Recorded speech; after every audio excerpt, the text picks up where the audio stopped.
കുറച്ച് തെറ്റിപ്പോവും, അതൊക്കെ നമ്മൾ അഡ്ജസ്റ്റ് ചെയ്ത് അങ്ങ് തിന്നും, അത്ര തന്നെ.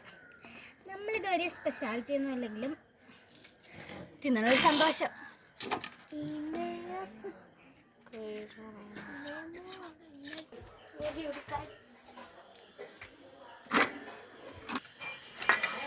മാങ്ങ അരിഞ്ഞ് ഉപ്പുമുളകുപൊടി ഇടുക.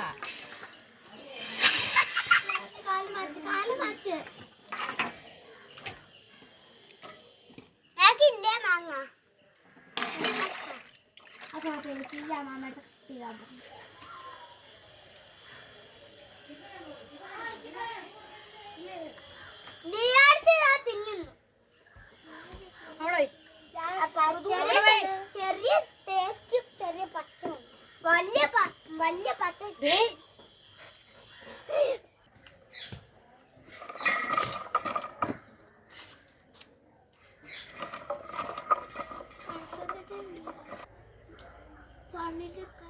മാങ്ങ ഇങ്ങനെ വരഞ്ഞിട്ട് ഇങ്ങനെ കല്ലിൽ കത്തിക്കുന്നു.